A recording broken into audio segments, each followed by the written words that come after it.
বান্দা সারা জীবন ডাকাতি করিয়া, সারা জীবন চুরি করিয়া, সারা জীবন মেয়েদেরকে ধর্ষণ করিয়া, অন্যের জায়গা জমি লুট করিয়া, কত অত্যাচার, কত মানুষের উপর জুলুম করিয়া করিয়া হঠাৎ করে আল্লাহর বান্দা একদিন বালিশের সঙ্গে মাথা লাগাইয়া চিন্তার মধ্যে পড়ে গেলেন।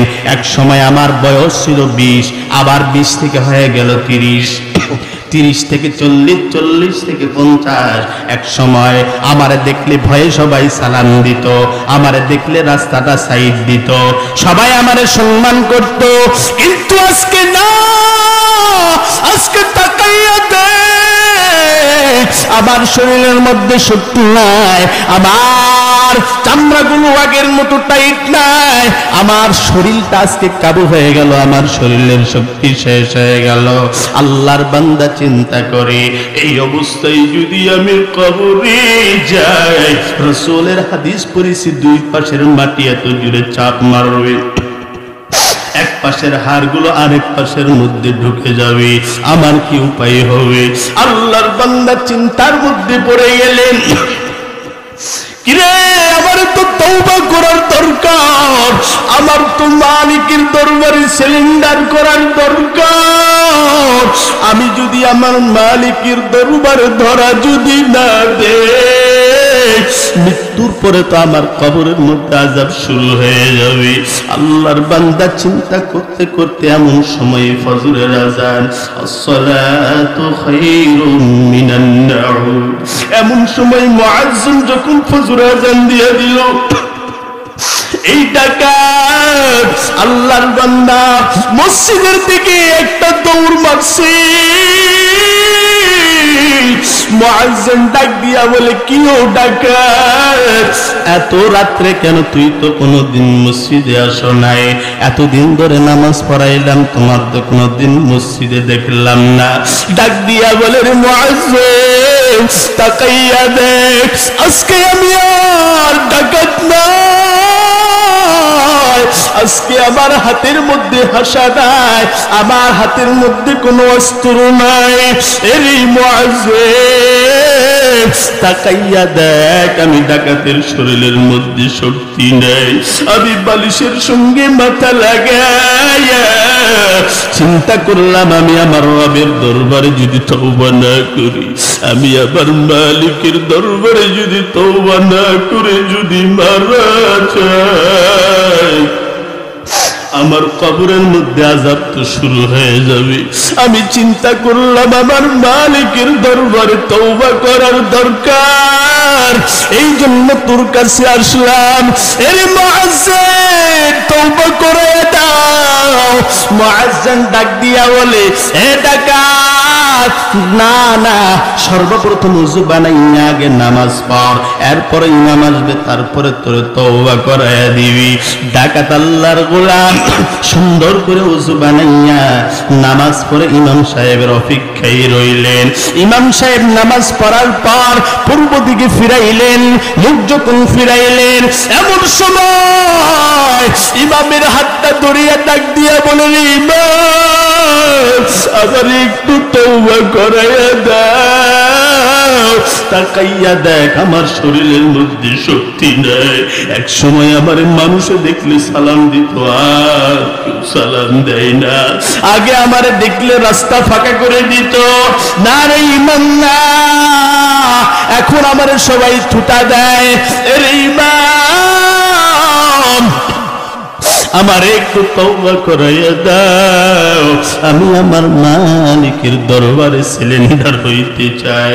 ইমাম ডাক দিয়া বলে, ডাকাত, শুধুমাত্র তওবা করলেই হবে না, হবে না, 5 ওয়াক্ত নামাজ পড়বা, তাহাজ্জুদের সময় একাকী আল্লাহর দরবারে কান্না করবা, আর মালিকের দরবার নিজের গুনাহগুলো মাপ চাইবা। আল্লাহর বান্দা ইমামের হাতে হাত রেখে তওবা করার পর গভীর রাতের অপেক্ষায় রইলেন। তাকাইয়া দেখে ছেলেগুলো ঘুমাইয়া গেছে, স্ত্রীগুলো ঘুমাইয়া গেছে, সবাই যখন ঘুমের মধ্যে বিভোর, দুনিয়ার মানুষ তো ঘুমাইয়া গেছে, আর কেউ নাই।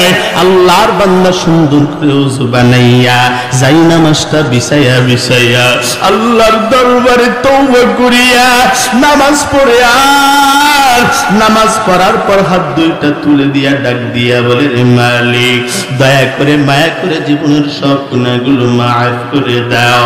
আল্লাহ, আমি জানি তোমার রব বলে ডাকনেওয়ালা বান্দার অভাব নেই, কিন্তু আমার দিকে তাকাইয়া দেখো আল্লাহ, আমি গোলাম, আমার তো আর কেউ নয়। তুমি যদি মাফ না করো আমি কার দরবারে যাব? ও আল্লাহ, বুঝে গুনাহ করেছি, না বুঝে গুনাহ করেছি, শয়নে স্বপ্নে গুনাহ করেছি, প্রকাশ্যে গুনাহ করেছি, কত মেয়ের উপর নির্যাতন করেছি রে মালিক, কত মায়ের কুল খালি করেছি আল্লাহ, কত অর্থ সম্পদ মানুষের লুট করে নিয়েছি। দয়া করে মায়া করে মাফ করে দাও। এমন সময় আসমান থেকে গায়েবী আওয়াজ, এরে বুড়া, তুই যতই কান্না করো না কেন, তোর নাম আর জান্নাতের খাতায় লেখা হবে না, হবে না, তোর নাম তো জাহান্নামের খাতায় লেখা হয়ে গেছে। আল্লাহর বান্দার স্ত্রীটা শোনার পর ঘুম থেকে লাফ দিয়া উঠিয়া ডাক দিয়া বলে, স্বামী আমার, আমি জানি তুমি কত বড় গুনাহগার, তোমার নাম তো জাহান্নামের খাতার মধ্যে উঠে গেছে। কেন এত কান্না করো, কেন এত কান্না করো? আর কান্না করে কোনো লাভ নাই, তোমার গুনাহ আল্লাহ মাফ করবেন না। ডাক দিয়া বলে, স্ত্রী আমার, বলো তো দেখি ওই আল্লাহ ব্যতীত আর কোনো আল্লাহ আছে নাকি? কই না না, ওই আল্লাহ ব্যতীত আর কোনো আল্লাহ নাই। আরে স্ত্রী আমার, আমি শুনেছি ওই আল্লাহর নাম নাকি রহমান। বলো হে স্ত্রী, ওই রহমান ব্যতীত আর কোন রহমান আছে নাকি? ডাক দিয়া বলে, না না, ওই রহমান ব্যতীত আর কোন রহমান নাই। এই স্ত্রী আমার, আমার নামটা জাহান্নামের খাতায় কে লেখাইছে? ডাক দিয়া কয়, আল্লাহ লেখাইছে। আমার কাজ হলো আমার মালিকের দরবারে তওবা করা, আর আমার আল্লাহর কাজ হলো আমার গুনাহগুলো মাফ করে দেওয়া। আল্লাহর বান্দা সুন্দর করে আবার ওযু বানাইয়া আবার যায় নামাজের মধ্যে বসিয়া নামাজ পড়িয়া পড়িয়া আল্লাহর দরবারে কান্না। মুসলমান ইমানদার আল্লাহর গোলাম, হে আল্লাহ পাক রব্বুল আলামিন সুন্দর করে জানায় দেন, লা ইন শাকারতুম লা আযীদান্নাকুম ওয়া লা ইন কাফারতুম ইন্না আযাবি লাশাদীদ। আল্লাহ পাক রব্বুল আলামিন ডাক দিয়া বলে, হে মুসলমান, ভালো করে শুনে নাও, আমি আল্লাহর নিয়ামত পাওয়ার পরে যারা নিয়ামতের শুকরিয়া আদায় করবে, আমি আল্লাহ পাক রব্বুল আলামিন তাদের নিয়ামতগুলো বাড়ায় দিব, বাড়ায় দিব। এই ইমানদার আল্লাহর গোলাম, আল্লাহ তো হাত দিয়েছেন নিয়ামত, কথা বলেন ঠিক কিনা? এই সুনামগঞ্জের মুসলমান, আল্লাহ তাআলা চোখ দিয়েছেন নিয়ামত, আল্লাহ তাআলা কান দিয়েছেন নিয়ামত, সব অঙ্গ প্রত্যঙ্গ দান করলেন, আল্লাহর দেওয়া নিয়ামত, কথা বলেন ঠিক কিনা? তাকায় দেখেন ওই সুনামগঞ্জ শহরের মধ্যে, সিলেট শহরের মধ্যে তাকায় দেখবেন হাজারো মানুষ আছে যাদের হাত নাই, কথা বলেন ঠিক কিনা? কত মানুষ সমাজের মধ্যে আছে রে মুমিন, যাদের দুইটা হাত নাই, যাদের দুইটা পা নাই। কত মানুষ আছে জন্ম থেকে অন্ধ, কয় আল্লাহ আমারে অন্ধ বানাই নাই, আল্লাহ আমারে ন্যাংরা বানাই নাই, আল্লাহ আমারে লুলা বানাই নাই, পা সারা জমিনের মধ্যে আল্লাহ পাঠাই নাই। এ বান্দা, চোখ সারা আল্লাহ পাক রব্বুল আলামিন দুনিয়ার জিন্দেগিতে পাঠান নাই, আল্লাহ তাআলা বয়রা বানাইয়া দুনিয়ার জিন্দেগিতে পাঠাই নাই। আল্লাহর দেওয়া নিয়ামত আল্লাহ পাক রব্বুল আলামিন দিয়েছে। হাত আল্লাহর দেওয়া নিয়ামত, হে গোলাম, পা আল্লাহর দেওয়া নিয়ামত, চক্ষু দুটো আল্লাহর দেওয়া নিয়ামত, সব নিয়ামত দিয়ে আল্লাহ পাক রব্বুল আলামিন দুনিয়ার জমিনের মধ্যে পাঠাইলেন। আল্লাহ বলে, হে গোলাম, আমি আল্লাহ তাআলা চাইলেই পারতাম তোরে ন্যাংরা বানাইতি, কিন্তু বান্দা না না, আমি আল্লাহ তাআলা বানাই নাই। আমি আল্লাহ তাআলা চাইলেই পারতাম তোরে লুলা বানাইতে, কয় না না, আমি আল্লাহ বানাই নাই। এ গোলাম, আমি আল্লাহ তাআলা চাইলেই পারতাম তোরে অন্ধ বানাইয়া দুনিয়ার জমিনের মধ্যে দিতে, কয় না না দেই নাই। ও বান্দায় হাত দিয়েছি কেন জানো? হাত দিয়েছি হাত দিয়ে কোরআন ধরবা। আমি আল্লাহ তাআলা তোরে বোবা বানাই নাই। চতুর্দিকে দেখো রে মুমিন, তোর ডানে তাকাইয়া দেখ কত মানুষকে আল্লাহ বোবা বানাইছে। কি গ্রামের মধ্যে থাকো কিন্তু আল্লাহ তোরে বোবা বানাইলো না। আল্লাহ বলেন যে গোলাম, আমি আল্লাহ তাআলা তোমারে বোবা বানাই নাই। এই জবান দিয়া অনর্থক গালিগালাজ করার জন্য আমি আল্লাহ তাআলা তোরে পাঠাই নাই। জবান দিয়া কোরআন পড়বি, জবানের হক আদায় হয়ে যাবে। এ বান্দা, হাত দিয়া কোরআন ধরবি তো হাতের হক আদায় হয়ে যাবে। এ বান্দা, তাকাইয়া দেখো, ডাবি বাবি তাকাও। আমি আল্লাহ কত মানুষের পা দেই নাই, নেংরায়া নেংরায়া কত মানুষ গোড়াগড়ি দিয়া সুনামগঞ্জে সিলেটে ভিক্ষা করে, এমন মানুষ আছে না নাই? ও বান্দা, আমি আল্লাহ তাআলা তোরে ভিক্ষুক বানাইলাম না, আল্লাহ তোরে নেংরা বানাইলাম না। এ বান্দা, আমি আল্লাহ পা দিয়ে এই জমিনের মধ্যে পাঠাইলাম। এই পা দিয়া তুই মসজিদে যাবি, তুই পায়ের হক আদায় হয়ে যাবি।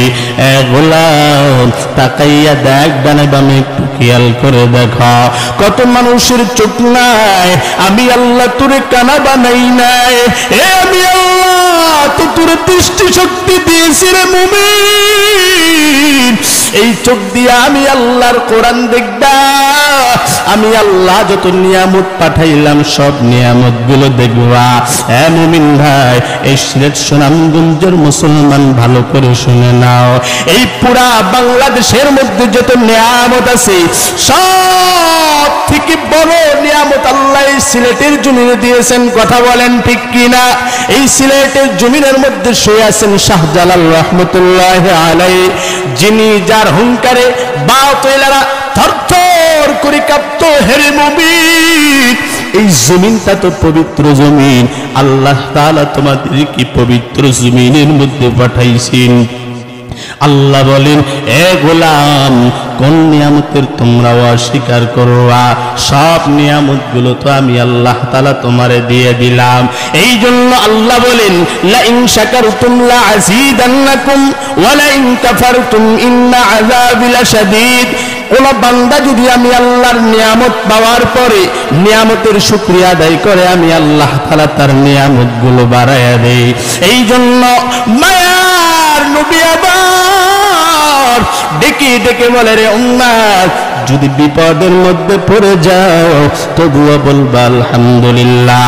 শান্তির মধ্যে আছো বলবা আলহামদুলিল্লাহ। সর্বহালতে সব সময় সর্ব অবস্থায় বলবা আলহামদুলিল্লাহ। আল্লাহ বলে, রে মুমিন, বিপদের মধ্যেও পড়িয়া যদি বলো আলহামদুলিল্লাহ, আমি আল্লাহর দরবারে শুকর আদায় করতে দেরি হবে। আমি আল্লাহ তোরে বিপদ থেকে হেফাজত করতে বেশি দেরি করব না।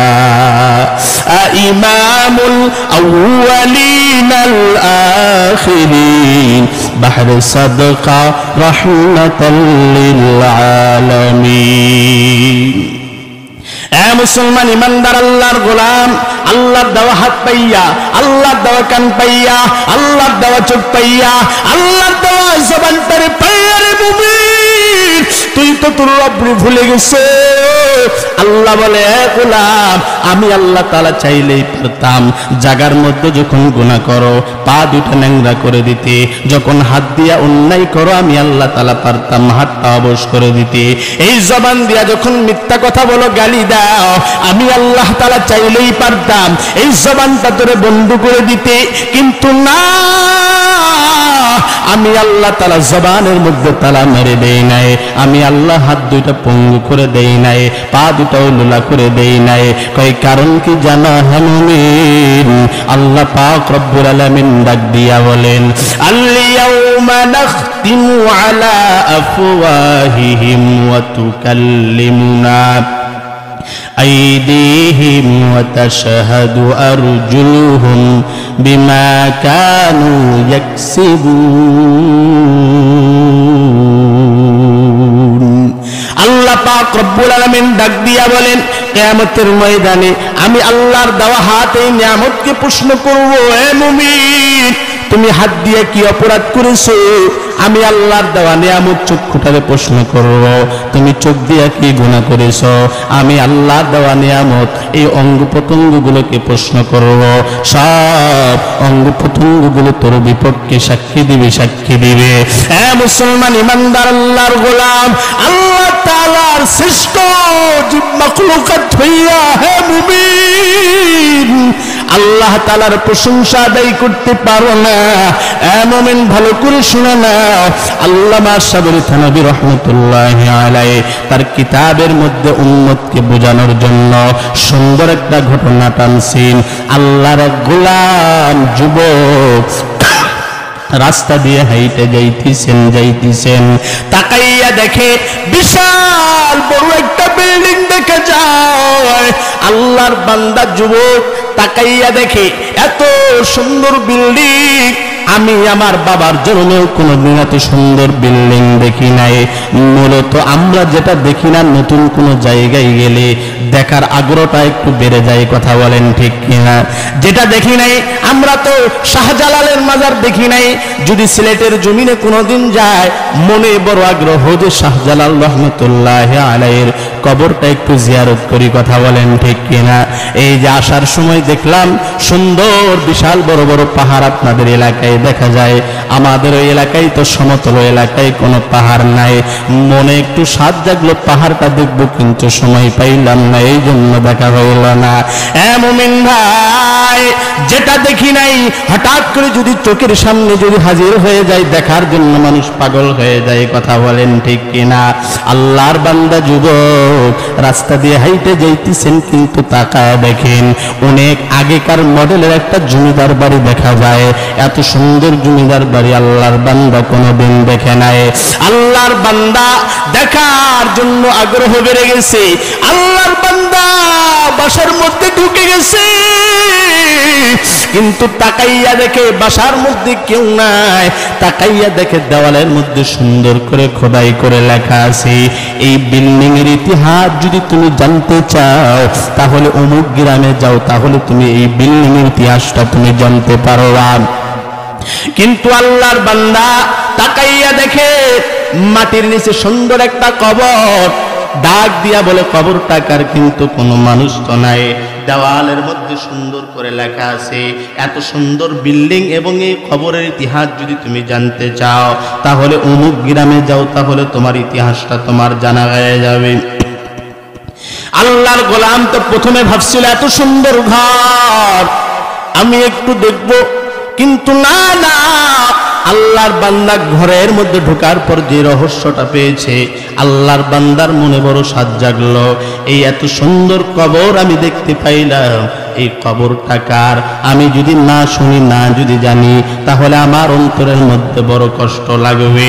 আল্লাহর বান্দা যেই জায়গার মধ্যে গেলে ঘটনা জানতে পারবে, ওই জায়গার মধ্যে রওনা দিয়ে দিতেছেন। তাকাইয়া ডাক দিয়া বলে কতগুলো যুবক, ডাক দিয়া বলে যুবক ভাই বলো বলো বলো, এত সুন্দর একটা বিল্ডিং দেখা যায়, এই বিল্ডিং এর ইতিহাসটা আমার একটু বলে দাও। যুবক ডাক দিয়া বলে না না না, আমি কেন, আমার বাবার বাবা ওই বিল্ডিং এর ইতিহাস বলতে পারবে না। তুমি যদি বিল্ডিং এর ইতিহাস যদি জানতে চাও আর একটু সামনে যাও। আল্লাহর বান্দা আরো সামনে গাইতে লাগলেন, কিন্তু মনটা বড় খারাপ। ওই যে ঘরের মধ্যেই তো লেখা আছে, এই বিল্ডিং এর ইতিহাস যদি জানতে চাও তাহলে অমুক গ্রামের মধ্যে যাও, কিন্তু না না, এই গ্রামের মধ্যে গেলাম কেউ তো বলতে পারলো না। আল্লাহর বান্দা মনটা খারাপ করিয়া আর একটু সামনের দিকে রওনা দিয়ে দিলেন। সামনের দিকে যাওয়ার পর তাকাইয়া দেখে কতগুলো মুরব্বী, ডাক দিয়া বলে রে ভাই, ওই যে ওই রাস্তার মোড়ে একটা বিশাল বড় একটা বিল্ডিং দেখলাম, ওই বিল্ডিং এর ইতিহাসটা তোমরা কি বলতে পারবা নাকি? ডাক দিয়া বলে রে যুবক, আমরা কেন, আমার বাবারাও কিন্তু বলতে পারবে না। তবে আমরা জানি ওই যে তাকাইয়া দেখ, গ্রামের শেষ মাথায় একটা মুরব্বী বইয়া আছে। মুরব্বীরে দেখলে মনে করবি মাথা তিনটা। এমন এমন মুরব্বী আছে না নাই, 80 বছর 90 বছর বয়স হয়ে গেছে, যখন হাঁটুর নিচে যখন মাথা ঢোকায়, হাঁটু একটা মাথা, দুই হাঁটু দুইটা মাথার মতো লাগে। কথা বলেন ঠিক কিনা? বয়সের ভারে এমন অবস্থা হয়ে গেছে, মুরব্বী রোদের মধ্যে বইয়া মাথাটা হাঁটুর নিচে ঢুকাইয়া বইয়া আছে। ডাক দিয়া বলে, রে দাদু ভাই, আমি এক অচেনা যুবক, একটা বিল্ডিং এর ইতিহাস আপনার থেকে জানতে চাই। এ দাদু, যুবকদেরকে বললাম, বলতে পারলো না। ওই যে কিছু মুরব্বীদেরকে বললাম, তারাও বলতে পারলো না। তবে তোমার কথা তারা বলেছে। ডাক দিয়া বলে, যুবক, এই বিল্ডিং এর ইতিহাসটা যদি জানতে চাও তাহলে আমার সামনে বসে যাও, কারণ আমিও জানি না, কিন্তু আমার বাবার থেকে আমি শুনেছি। তাড়াতাড়ি বসে যাও। যুবক আল্লাহর বান্দা মনে বড় আগ্রহ নিয়ে বসে গেল। ডাক দিয়া বলে, তাহলে এবার বলেন। ডাক দিয়া বলে, রে যুবক, ভালো করে শুনে নাও। ওই বিল্ডিং এর ইতিহাস হলো, ওই বিল্ডিং এ একটা জমিদার থাকতো। কি থাকতো বলেন? আপনারা কি শুনবেন নাকি মন খারাপ করতেছেন? আপনাদেরকে দেখে মনে হচ্ছে আপনারা ঝিমাইতে আছেন। ঝিমালে চলবে না তো। আমি 700 কিলোমিটার রাস্তা পাড়ি দিয়ে যদি আপনাদের সিলেট সুনামগঞ্জে যদি আসতে পারি, তো আপনাদের বাড়ির কাছে আইসা আপনারা একটু আওয়াজ দেবেন। এতটুকু আওয়াজ কি শোনার অধিকার আমার নাই? নাই। কত কষ্ট করে আসছি, কত রিস্ক নিয়ে আসছি। তাহলে এত কষ্ট করে আইসা যদি আপনারা যদি চুপ করে থাকেন, মনে হচ্ছে আপনারা মন খারাপ করতেছেন। মন খারাপ করতেছেন?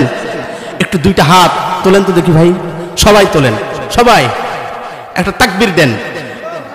লিল্লাহে তাকবীর, লিল্লাহে তাকবীর। হাত দুইটা একটু লাড়া দেন, দেন জোরে লাড়া দেন, হাত দুইটা একটু লাড়া দেন, জোরে তাকবীর দেন। লিল্লাহে তাকবীর, নারে তাকবীর। এবার মোটামুটি ঘুমটা চলে গেছে নাকি বলেন? এবার একটু উত্তর দিবেন আপনারা। আপনারা কি ঘটনাটা শুনবেন? এটা কিন্তু একটা শিক্ষণীয় ঘটনা, ভালো করে শুনবেন। আমি কিন্তু বিষয় ধরছি, আমরা আল্লাহর প্রশংসা কেন করব নাকি বলেন? মুসলমান ইমানদার আল্লাহর গোলাম ডাক দিয়া বলে, যুবক, বিল্ডিং ইতিহাস যদি জানতে চাও তাহলে আমার কাছে বসে যাও। আল্লাহর বান্দা যুবক বসে গেলেন। ডাক দিয়া বলেন, রে দাদু, তাড়াতাড়ি বলো, আমার আগ্রহ খুব বেড়ে গেল। ডাক দিয়া বলে, যুবক, এই বিল্ডিং এ একজন জমিদার থাকতো। কি থাকতো বলেন? এই বিল্ডিং এ একজন জমিদার থাকতো। এই জমিদার, এই যে জায়গা জমি যা কিছু দেখতেছ সব কিছু এই জমিদারের।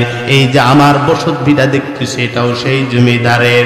এই জমিদার থাকতো, এই জমিদারের সঙ্গে জমিদারের একটা আদরের কুকুর থাকতো। আপনারা বলেন তো দেখি, যারা ধনী লোক, যারা বড় মানুষ, তাদের সঙ্গে কুকুর থাকে কিনা? থাকে কিনা? যারা ধনী মানুষ তারা সব সময় একটা কুকুর পোষে। কথা বলেন ঠিক কিনা? ধনী যেখানে যায় কুকুরটাও সেখানের মধ্যে চলে যায়। আল্লাহর বান্দা জমিদারের একটা খুব শখ ছিল। আল্লাহর বান্দা জমিদার কুকুর পুষত। কুকুর জমিদার যেখানেই যাইতো, কুকুরটাও জমিদারের সঙ্গে সেখানেই যাইতো। একদিন হঠাৎ করে জমিদারের কাছে একটা চিঠি আসলো। জমিদার, এই এলাকার মধ্যে যত বাদশা আছে, যত বড় বড় রাজা আছে, সব রাজাগুলো এক ধাইরে বসবে, এক সাইডে বসবে, সবাই মিলে একটা মিটিং হবে। অবশ্যই তোমারও কিন্তু সময় মতো আসতে হবে। কিন্তু এই জমিদারের একটা নিয়ম ছিল, জমিদার যেখানেই যাইতো অন্যের বাহিরের খাবার খাইতো না, নিজের খাবারটাই সব সময় খাইতো। আজকে তাকাইয়া দেখেন, যে যত ধনী তার জীবনের রিস্ক তত বেশি। কথা বলেন ঠিক কিনা? এই যে খাবারের মধ্যে নাকি বিষ দিয়েছে, বড় ভাই, খাবারের মধ্যে বিষ দিলে তো আমার ইন্তেকাল হয়ে যাবে। যার যত টাকা তার তত রিস্ক। বলেন ঠিক কিনা? আর তাকাইয়া দেখেন, গরিবের কোনো রিস্ক নাই, যেখানেই খাই সেখানেই শুয়ে পড়ে। কথা বলেন ঠিক কিনা? গরিব 2 মুঠো খাওয়ার পর ঘুমায়া যায়, মন চাইলো গরুর গোস্ত খাবে, মন চাইলো বড় মাছ খাবে, মন চাইলো ইলিশ কিনা খাইতেছে, কিন্তু বড় লোকের দিকে তাকাইয়া দেখবে মুমিন ভাই, মন চাইলেই গরুর গোস্ত খাইতে পারে না, মন চাইলেই মাছ খাইতে পারে না, মন চাইলেই ডিম খাইতে পারে না। তাই কারণ ডক্টর বলেছে যদি গরুর গোস্ত খাও জায়গায় ইন্তেকাল হয়ে যাবে। কি হয়ে যাবে? জায়গায় ইন্তেকাল হয়ে যাবে। তাই বড় লোকের খাবার কি? কয় নিমের পাতার রস সকালবেলা 1 গ্লাস খাইতে হবে, 1 ঘন্টা পর্যন্ত দৌড়াইতে হবে। আর তাকাইয়া দেখে মুমিন ভাই, গরিব মানুষ সারাদিন খাবার খাইতে হবে, গরিবের মধ্যে ডায়াবেটিসের রোগ নাই, কিন্তু বড় লোক খাবার খায় অল্প। প্রত্যেকটা বড় লোকের ডায়াবেটিস, কথা বলেন ঠিক কিনা? মুমিন ভাই, আল্লাহর গোলাম, জমিদার বাহিরের খাবার খাই না। কারণ হলো যদি বাহিরের খাবার খাই, কেউ যদি বিষ দিয়া দেয়, কেউ যদি আমারে মারার জন্য ষড়যন্ত্র করে। এই আল্লাহর গোলাম তার বাসায় কাজ করত বোবা একটা মেয়ে, ডাক দিয়া বলে, মেয়ে শুনো, আমি যদি বাহিরে যাই, তুমি তো ভালো করেই জানো আমি বাহিরের খাবার খাই না, আমার জন্য সুন্দর করে একটু পায়েস রান্না করবা, পায়েস রান্না করার পর সুন্দর করে রাখিয়া দিবা। তৎকালীন সময় তো ফ্রিজ ছিল না, এখন প্রত্যেকটা মানুষের বাসায় ফ্রিজ, কথা বলেন ঠিক কিনা? আমার কথা কি আপনারা বোঝেন? প্রত্যেকটা মানুষের বাসায় কিন্তু ফ্রিজ। একজন আমাদের এলাকায় যাবেন, ফকিন্নির বাসায় ফ্রিজ আছে। আগেকার যুগে তো ফ্রিজ ছিল না, আগেকার যুগে ছিল দড়ি দিয়ে একটা সুন্দর করে একটা বানাইতো, ওইখানের মধ্যে রেখে দিত। এইবারে এই বোবা মেয়েটা পায়েস রান্না করার পর শিকা বলে আমাদের এলাকায়, আপনাদের এলাকায় কি বলে আমি জানি না, ওই শিকার মধ্যে রাইখা দিয়া গরিবের মেয়েটা যখন ওখান থেকে বাহিরে আসবে, আর আল্লাহর বান্দা এই যে দিয়া দিবেন, কুকুরটা জমিদারের পিছনে পড়ে গেছে। জমিদার ডাক দিয়া বলে, না না, আজকে আমি কুকুরকে নিতে পারবো না, কারণ আমি যেখানে যাই কুকুরটাও আমার সঙ্গে সেখানে যায়। আজকে বড় বড় বড় বড় কোটি কোটিপতি লোকগুলো আসবে, আমি জমিদার যদি কুকুর নিয়ে যায় অনেক মহারাজারা মহারানীগুলো আসবে, আমি যদি কুকুর নিয়ে যাই সবাই আমাকে বলবে তাকাইয়া দেখ জমিদার কুকুর নিয়ে আসছে, সবাই আমাকে ঘৃণা করবে, সবাই আমাকে লজ্জা দিবে। কয় না না, আজকে আমি কুকুর নিয়ে যাব না। এবার কর্মচারীগুলোকে ডাক দিয়া বলে, কুকুরের গলায় শিকল লাগায় দাও, খাম্বার সঙ্গে কুকুরটারে বাঁধায় দাও। জমিদার চলে গেলেন মিটিং করার জন্য। সব মিটিং শেষ, জমিদার এবার বাসায় আসার পর, বাসায় যখন আসবে বোবা মেয়েটা ঘরের মধ্যে বসে আছে, ওই কুকুরটাও ঘরের মধ্যে বসে আছে। এমন সময় উড়ন্ত একটা কালো বিষধর সাপ এসে ওই পায়েসের মধ্যে বিষ ঢালায় দিয়ে আবার ওড়ায় চলে গেছে। কিন্তু দেখছে দুইজন, কয়জন বলেন? এক দেখেছি কুকুর, কুকুর তো কথা বলতে পারে, কুকুর তো কথা বলতে পারে না। আরেক দেখছে কাজের মেয়ে, কাজের মেয়েটাও তো বোবা। মুসলমান ইমানদার আল্লাহর গোলাম, এই যে জমিদার সারাদিন মিটিং করার পর তার ক্ষুধা বেড়ে গেল, ডাক দিয়া বলে, কাজের মেয়ে আমার খাবারটা দাও। কাজের মেয়ে তার অঙ্গভঙ্গির দ্বারা বুঝাইতেছেন, ও জমিদার, এই খাবারের মধ্যে একটা সাপ বিষ দিয়া চলে গেছে। মুসলমান ইমানদার আল্লাহর গোলাম, তাকাইয়া দেখবা, সুনামগঞ্জের মুসলমান গো, তাকাইয়া দেখবা, গরিব যদি ধনীদের বাসায় কাজ করে, অনেক সময় গরিবের কথা ধনীদের শোনার মতো টাইম নাই, কথা বলেন ঠিক কিনা? যদিও বা সত্য কথা বলে তাও ধনীরা শুনতে চায় না। মুমিন আল্লাহর গোলাম, সে তো একমাত্র গরিব আবার বোবা, তার কথা জমিদার কিছুই বোঝে না। জমিদার ডাক দিয়া বলে, তাড়াতাড়ি সার, আমার সামনে থেকে সার, আমার পেটের মধ্যে বড় ক্ষুধা, তাড়াতাড়ি আমাকে খাবার দাও। খাবারটা যখন জমিদার নিয়েছেন, কুকুর তার আওয়াজ দেওয়া শুরু করে দিল। কুকুর তার অঙ্গ ভঙ্গির দ্বারা বুঝাইতে চাইছে, জমিদার এই খাবার খাইও না, এই খাবার খাইলে তুই মারা যাবি, মারা যাবি। কিন্তু না না, জমিদার তো ভাষা বোঝে না। কুকুর অবশেষে তার পিছনের পা দিয়া প্লেটের মধ্যে একটা আঘাত করেছে। আঘাত করার সঙ্গে সঙ্গে খাবারগুলো জমিনের মধ্যে পড়ে গেল। এবারে জমিদার মনে একটু কষ্ট পাইয়া ডাক দিয়া বলে, এরে কর্মচারী তোরা কই, তাকাইয়া দেখ এই কুকুরে কত সুন্দর সুন্দর খাওয়ান দেয়, এই কুকুরে কত সুন্দর ভাবে লালন পালন করি, তাকাইয়া দেখো এই কুকুর আমার খাবারগুলো নষ্ট করে দিয়েছে, কুকুরে তোরা মারা শুরু করে দাও। কুকুরে সবাই মিলে মারা শুরু করে দিল। এক সময় কুকুরে ছেড়ে দেওয়ার পর কুকুর সঙ্গে সঙ্গে পায়েসগুলো খাওয়ার সঙ্গে সঙ্গে কুকুরের ইন্তেকাল হয়ে গেল। জমিদার ডাক দিয়া বলে, আমি কুকুরে খাবার দেই, কিন্তু না না, কুকুর তো কোনোদিন এরকম করে না, কুকুরে লাড়া দেই কিন্তু না, কুকুর জমিন থেকে ওঠে না। জমিদার কান্না শুরু করে দিল, ডাক দিয়া বলে, তাকাইয়া দেখ আমার কুকুরটা জমিন আর নাই, জমিন থেকে চির বিদায় নিয়ে চলে গেল। এবারে বোবা মেয়েটাকে ডাকলেন, ডাক দিয়া ভালো করে বিস্তারিত শুনলেন, কি ব্যাপার আমার কুকুর এমন করলো কেন? ডাক দিয়া বলে, জমিদার তুমি যখন মিটিং এর মধ্যে চলে গেলা, এই ঘরের মধ্যে তো কেউ ছিল না, আমি ছিলাম আর আমার এই কুকুরটা ছিল। এই কুকুর আর আমি মিলাইয়া তাকাইয়া দেখলাম জানলা দিয়ে একটা কালো বিষধর একটা সাপ চলে আসলো। আইসা এই পায়েসের মধ্যে বিষ জ্বালায় দিয়া আবার এখান থেকে বিদায় নিয়ে চলে গেল। জমিদার আমি তো তোমারে বারবার বললাম, কিন্তু তুমি তো শুনলা না, আমার কথা শুনলা না, কুকুরটা যে বলল তার কথাও শুনলা না। অবশেষে কুকুর তোমারে না মারিয়া নিজের জীবনটা দিয়ে বুঝাইতে চাইল। এ জমিদার তাকাইয়া দেখ, এই খাবার যদি খাইতি আমি না মরিয়া তুই এতক্ষণ মরিয়া যাইতি।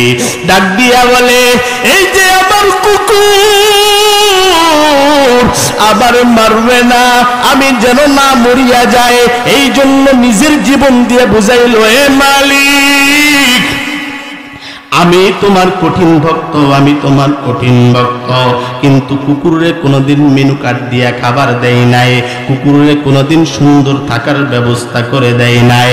এই কুকুরটারে ছায়ের মধ্যে একটা হাড্ডি ছুঁড়ে মারত, কুকুর খাইয়া সারা রাত জমিদারের গেটটা পাহারা দিত। মুসলমান ইমানদার আমি এটাই বুঝাইতে চাইলাম, একটা কুকুর তার মালিকের নোংরা খাবার খাওয়ার পরও তার মালিকের জন্য জীবন দিয়া দিল। সিলেট সুনামগঞ্জের মুসলমান ভালো করে শুনিয়া নাও, আল্লাহ তাআলা তোর তো নিয়ামত কম দেয় নাই, সুন্দর থাকার জন্য ঘর দিয়েছে, তিন বেলা খাওয়ার জন্য সুন্দর সুন্দর খাবার তোরে দিয়েছে, মন চাইলেই পোলা খাও, মন চাইলেই গোস্ত খাও, মন চাইলেই মাছ খাও, এত সুন্দর নিয়ামত পাওয়ার পরও কুকুর তার মালিকের জন্য জীবন দিয়া দিয়েছে। রে মুমিন, আর তুই আর আমি কেমন আল্লাহর গোলাম হইলাম, কেমন মালিকের গোলাম হইলাম। মালিকের জন্য জীবন দেওয়া তো দূরের কথা, মালিকের জন্য এক ওয়াক্ত নামাজও আমি পড়তে পারি না, মালিকের জন্য তো আমি রোজা রাখতে পারি না, মালিকের জন্য আমি হজ করতে পারি না, মালিকের জন্য তো আমি যাকাত দিতে পারি না, মালিকের জন্য একটু সময় আমি বের করতে পারি না। কথা বলেন ঠিক কি না? তাহলে তো বুঝতে হবে আমার থেকে আমার কুকুর বড় দামি, আর আমি মানুষ হইয়া কুকুরের থেকেও বড় ওজন হইলাম, কারণ কুকুর তার মালিকের জন্য জীবন দিয়া দিল, আর আমি আমার মালিকের জন্য একটু ইবাদত করতে পারি না। এ মুমিন ভাই, ডানে বামে তাকাইয়া দেখো, মনে করতেছ তুমি মরবা না, আল্লাহর প্রশংসাটাও বান্দা তুই আদায় করতে চাও না।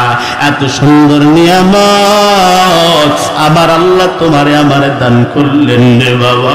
এই আল্লাহর দেওয়া নিয়ামতটা পাইয়া, আল্লাহর দেওয়া নিয়ামত খাইয়া, আল্লাহর দেওয়া নিয়ামত নিয়ে চলিয়া, এরে আল্লাহর গোলাম, আজকে জমিনের মধ্যে কত পাওয়ার, কত বাহাদুরি দেখা।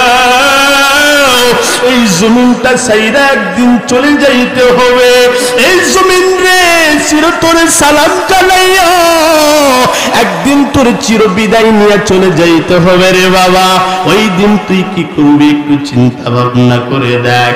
এত সুন্দর নিয়ামত আল্লাহ দান করলে তুমিও আমি সর্বদাই তো ডাক দিয়ে বলি আলহামদুলিল্লাহি রাব্বিল আলামিন।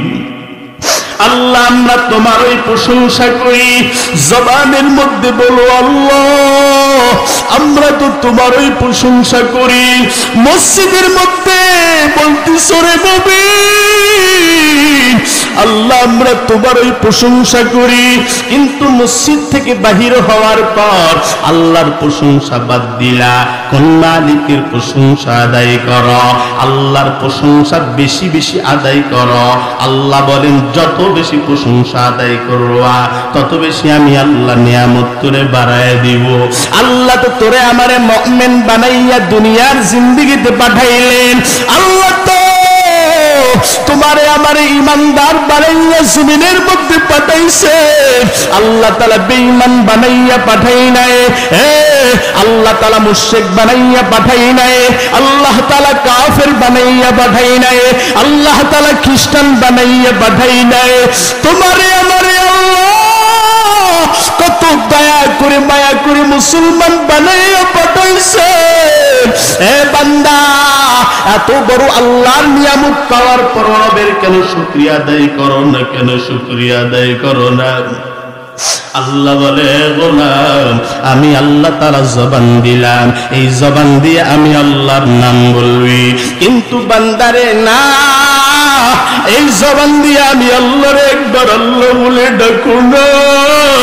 মায়ার নবীকে ডাক দিয়া বলেন ও পয়গম্বর আরবি, আমি আবার ওই গুনাহগার বান্দার দিকে সর্বক্ষণ চাইয়ে থাকি, সর্বক্ষণ চাইয়ে থাকি। ও মায়ার নবী আমার, যখন বান্দা তার বাবার একবার বাবা বাবা বলে ডাক দেয়, বাবার কলিজাটা যেমন শীতল হয়ে যায়, যেমন ঠান্ডা হয়ে যায়। ও মায়ের নবী আমার, যখন তার মার একবার মা মা বলে ডাক দেয়, ওই মার কলিজাটা যেমন ঠান্ডা হয়ে যায়, শীতল হয়ে যায়। ও নবী আমার, ওই গুনাহগার বান্দা যদি নাপাক জবানটা লইয়া আমি আল্লাহর একবার আল্লাহ আল্লাহ বলে ডাক দেয়, আমি আল্লাহর অন্তরটা বড় খুশি হয়ে যায়। সিলেট সুনামগঞ্জের মুসলমান ভাইয়েরা, এই কুদরতি জবান দিয়ে একবার বলো না আল্লাহ, আরো জোরে বলুন রে আল্লাহ, আর একবার বলো আল্লাহ। আল্লাহ বলে গোলাম একবার জবান দিয়ে তুই যদি বলো আল্লাহ, আমি আল্লাহ তোর রহমতের কোলের মধ্যে তুলে নিয়ে আমি আল্লাহ তোর জীবনের যত সগীরা গুনাহ আছে সব সগীরা গুনাহগুলো আমি আল্লাহ তাআলা মাফ করে দিই। তাহলে প্রশংসা হবে কার? আল্লাহ বলেন আমি আল্লাহর প্রশংসা কর। কারণ কেন করবি জানো? আল্লাহ বলেন আর রহমান, আমি আল্লাহর নাম রহমান, আমি আল্লাহ বড় দয়ালু। বলন্তরে মুমিন ভাই, আল্লাহর মতো দয়ালু কেউ আছে নাকি? আরো জোরে বলতে হবে, কেউ আছে নাকি? আল্লাহর মতো দয়ালু কেউ নাই। আল্লাহ বলেন এ গোলাম, দুনিয়ার মানুষদের মধ্যে আমি আল্লাহ মহব্বত দিলাম মাত্র 1% মহব্বত দুনিয়ার জিন্দেগীতে মানুষের মধ্যে পাঠাইলাম।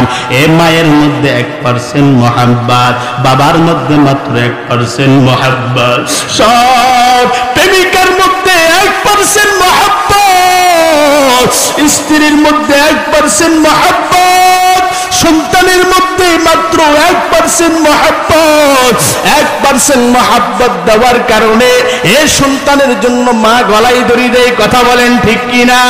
এ মুসলমান ইমানদার আল্লাহর গোলাম, সন্তানের জন্য বাবাই গলায় দড়ি দেয়, আবার মা বাবার জন্য সন্তান গলায় দড়ি দেয়, প্রেমিক প্রেমিকার জন্য গলায় দড়ি দেয়। কই কেন দড়ি দেয় জানো? সন্তান মারে কষ্ট দিয়েছে, বাবারে কষ্ট দিয়েছে, মা বাবা ওই সন্তানকে কষ্ট দিয়েছে, কই প্রেমিক প্রেমিকারে কষ্ট দিয়েছে, এই জন্য গলায় দড়ি দেয়, আত্মহত্যা করে। স্বামী স্ত্রীর কষ্ট দিয়েছে, স্ত্রী দুনিয়া থেকে আত্মহত্যা করে বিদায় নিয়ে চলে গেল, ভাই অনেক স্ত্রী স্বামীরে দুঃখ দেয়, কষ্ট দেয়। কথা বলেন ঠিক কিনা? আবার স্বামীও আত্মহত্যা করে দুনিয়ার জিন্দেগিতে চলে গেল। এ বান্দা, দুনিয়াতে মাত্র 1% মহব্বত স্ত্রীর মধ্যে দিয়েছি, 1% মহব্বত আমি আল্লাহ মা বাবারে দিলাম।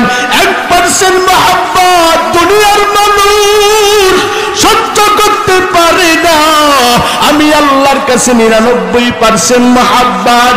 এ বান্দা, তুই যতই গুনাহ করো না কেন, যত বেশি গুনাহ করো রে মুমিন, জোহরের সময় গুনাহ করিছো, ফেরেশতারা ডাক দিয়া বলে, হে মালিক আমরা গুনাহ লিখব নাকি? আল্লাহ বলেন, না না, খবরদার, আমার বান্দা তওবা করবে, গুনাহ লিখবা না। আল্লাহ আসর হইয়া যায়, আপনার বান্দা তওবা করে না, গুনাহ লিখব নাকি? আল্লাহ বলেন, না গুনাহ লিখিস না, আবার বান্দা তওবা করবে। মাগরিব হয়ে যায়, গুনাহ লিখবো নাকি? ডাক দিয়া বলে, না হে মুমিন গুনাহ লিখবি না, দাঁড়াও আমার বান্দা তওবা করবে। এশা হয়ে যায়, আল্লাহ তোমার বান্দা এশা হয়ে গেল, তওবা করলো না, গুনাহ লিখবো নাকি? আল্লাহ বলে, না না, একটু দাঁড়া, এত তাড়াহুড়া কেন করস? তাহাজ্জুদের সময় হয়তো বা আল্লাহ আমার বান্দা তওবা করবে। তাহাজ্জুদের সময় যখন হয়ে যায়, আল্লাহ প্রথম আসমানের মধ্যে এসে ডাক দিয়া বলে, রে গোলাম আর কত গুনাহ করবি? ডানে গুনাহ, বামে গুনাহ, সামনে গুনাহ, পিছনে গুনাহ, এ বান্দা আর কত গুনাহ করবি? তাকাইয়া দেখ, আমি রব তোর সামনে হাজির, আর কত গুনাহ করবি রে গোলাম? তাকাইয়া দেখ, আমি রব তোর সামনে হাজির, আমি রব তোরে তো ডাকতেছি রে গোলাম। এই জাহান্নামের আগুন সহ্য করতে পারবি না, আমি আল্লাহ তোরে জাহান্নামে দেওয়ার জন্য বানাই নাই। তাড়াতাড়ি উঠে আমি আল্লাহর দরবারে তওবা করে নাও। আল্লাহর বান্দা তবুও ওঠে না। ফেরেশতারা ডাক দিয়া বলে, হে মালিক আপনার বান্দা তওবা করে নাই, তাহলে কি করব? আল্লাহ বলে, হে ফেরেশতার দল, বান্দার নামে গুনাহ লেখ, তবে ভালো করে শুনে নাও, বান্দা যদি নিজের ভুলটা বুঝতে পারিয়া আমি রবের দরবারে যদি একবার তওবা করি, আমি আল্লাহ বান্দার জীবনের সব গুনাহগুলো মাফ করে দিব। তোমার মতো প্রিয় বন্ধু যার হৃদয়ে রায়, রবের মতো প্রিয় বন্ধু যার হৃদয়ে রায়, তার কি আর থাকতে পারে, তার কি আর থাকতে পারে দুঃখ কষ্ট ভাই, রবের মতো প্রিয় বন্ধু যার হৃদয়ে রায়। কথা বলেন ঠিক কিনা? রবের মতো প্রিয় বন্ধু যার হৃদয়ে রায়। শিশুকালে মায়ের দুধে খোদাও মিঠা প্রাণ, মায়ের স্নেহে বেড়ে উঠি তোমার অবদান। কথা বলেন ঠিক কিনা? শিশুকালে মায়ের দুধে খোদাও মিঠা প্রাণ, মায়ের স্নেহে বেড়ে উঠি তোমার অবদান। বন্ধু হয় ছাড়াও তুমি, বন্ধু হয় ভালোবাসা, জগৎ সারাও মায় তোমার মতো প্রিয় বন্ধু যার হৃদয়ে রায়, রবের মতো প্রিয় বন্ধু যার হৃদয়ে রায়। ডাক দিয়া বলে ফেরেশতা শোনো, আমার বান্দা গুনাহ করেছে, তওবা করে নাই, তবে ভালো করে শুনে নেন গুনাহ লাগ। আমার বান্দা যদি আবার তওবা করে, আমি আল্লাহর দরবারে তওবা করতে বেশি দেরি হবে, আমি আল্লাহ বান্দার গুনাহ মাফ করতে বেশি দেরি করব না। এই জন্য আল্লাহর নাম কি বলেন? একটু জোরে বলেন। আল্লাহর নাম হলো রহমান। কি নাম বলেন? আল্লাহর নাম তো রহমান। আল্লাহ বলে গোলাম, মনে করিস তুই যতই গুনাহ করো না কেন, আমি আল্লাহর দরবারে একবার আল্লাহ বলে ডাক দিবি, তোর জীবনের সব গুনাহগুলো আমি আল্লাহ মাফ করে দিব। আল্লাহর এক বান্দা সারা জীবন ডাকাতি করিয়া, সারা জীবন চুরি করিয়া, সারা জীবন মেয়েদেরকে ধর্ষণ করিয়া, অন্যের জায়গা জমি লুট করিয়া, কত অত্যাচার, কত মানুষের উপর জুলুম করিয়া করিয়া হঠাৎ করে আল্লাহর বান্দা একদিন বালিশের সঙ্গে মাথা লাগাইয়া চিন্তার মধ্যে পড়ে গেলেন।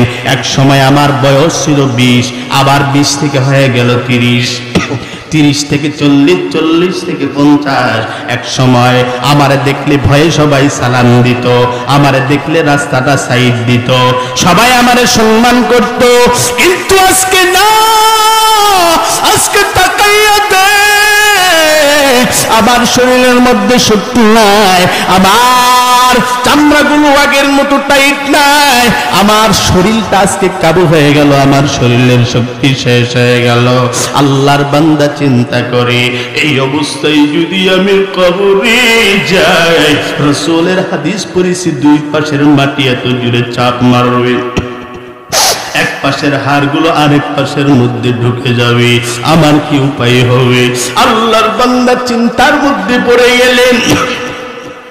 কিরে, আমার তো তওবা করার দরকার, আমার তো মালিকের দরবারে সিলিন্ডার করার দরকার।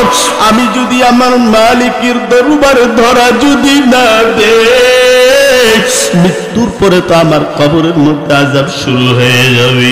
আল্লাহর বান্দা চিন্তা করতে করতে এমন সময় ফজরের আযান, আসসালাতু খায়রুম মিনান নাউম, এমন সময় মুয়াজ্জিন যখন ফজরের আযান দিয়ে দিল, এই ডাকাত আল্লাহর বান্দা মসজিদের দিকে একটা দৌড় মারছে।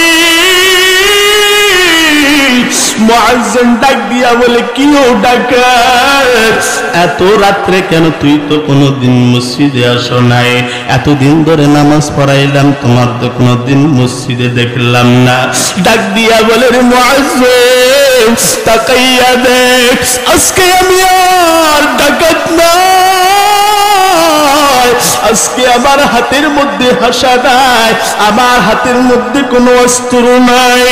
এই মুয়াজ্জিন, তাকাইয়া দেখ, আমি ডাকাতের শরীরের মধ্যে শক্তি নেই, আমি বালিশের সঙ্গে মাথা লাগাইয়া চিন্তা করলাম, আমি আমার রবের দরবারে যদি তওবা না করি, আমি আবার মালিকের দরবারে যদি তওবা না করে যদি মারা যাই, আমার কবরের মধ্যে আযাব তো শুরু হয়ে যাবে।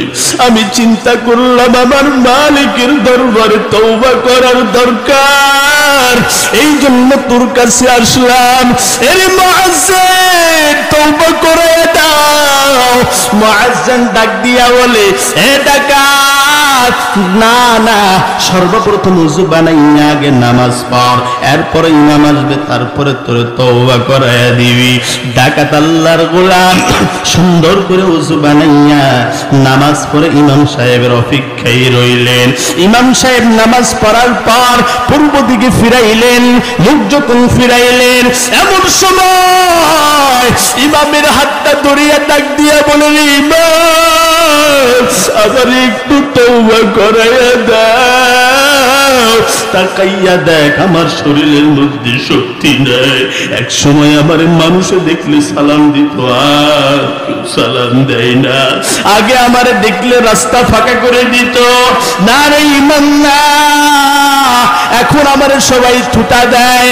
এরে ইমাম আমার একটু তওবা করাইয়া দাও, আমি আমার মালিকের দরবারে সিলিন্ডার হইতে চাই। ইমাম ডাক দিয়া বলে, রে ডাকাত, শুধুমাত্র তওবা করলেই হবে না, হবে না। 5 ওয়াক্ত নামাজ পড়বা, তাহাজ্জুদের সময় একাকী আল্লাহর দরবারে কান্না করবা, আর মালিকের দরবার নিজের গুনাহগুলো মাপ চাইবা। আল্লাহর বান্দা ইমামের হাতে হাত রেখে তওবা করার পর গভীর রাতের অপেক্ষায় রইলেন। তাকাইয়া দেখে ছেলেগুলো ঘুমাইয়া গেছে, স্ত্রীগুলো ঘুমাইয়া গেছে, সবাই যখন ঘুমের মধ্যে বিভোর, দুনিয়ার মানুষ তো ঘুমাইয়া গেছে, আর কেউ নাই।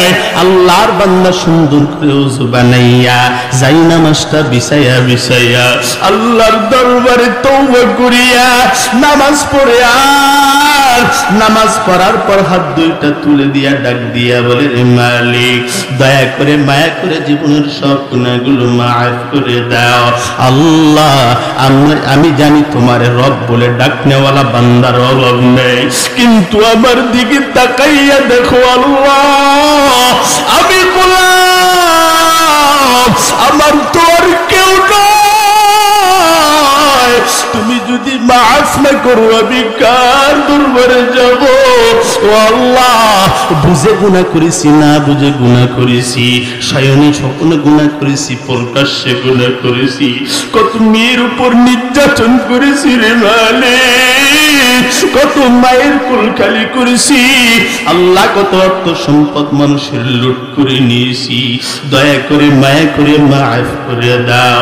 এমন সময় আসমান থেকে গায়েবী আওয়াজ, এর বুড়া তুই যতই কান্না করো না কেন, তোর নাম আর জান্নাতের খাতায় লেখা হবে না, হবে না, তোর নাম তো জাহান্নামের খাতায় লেখা হয়ে গেছে।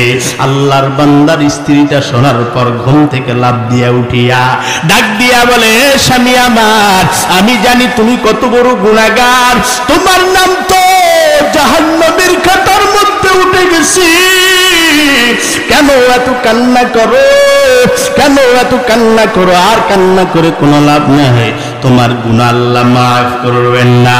ডাক দিয়া বলে, স্ত্রী আমার, বলো তো দেখি ওই আল্লাহ ব্যতীত আর কোনো আল্লাহ আছে নাকি? কয় না না, ওই আল্লাহ ব্যতীত আর কোনো আল্লাহ নাই। আরে স্ত্রী আমার, আমি শুনেছি ওই আল্লাহর নাম নাকি রহমান। বলো হে স্ত্রী, ওই রহমান ব্যতীত আর কোন রহমান আছে নাকি? ডাক দিয়া বলে, না না, ওই রহমান ব্যতীত আর কোন রহমান নাই। এই স্ত্রী আমার, আমার নামটা জাহান্নামের খাতায় কে লেখাইছে? ডাক দিয়া কয়, আল্লাহ লেখাইছে। আমার কাজ হলো আমার মালিকের দরবারে তওবা করা, আর আমার আল্লাহর কাজ হলো আমার গুনাহগুলো মাফ করে দেওয়া। আল্লাহর বান্দা সুন্দর করে আবার ওযু বানাইয়া আবার যায় নামাজের মধ্যে বসিয়া নামাজ পড়িয়া পড়িয়া আল্লাহর দরবারে কান্না করে।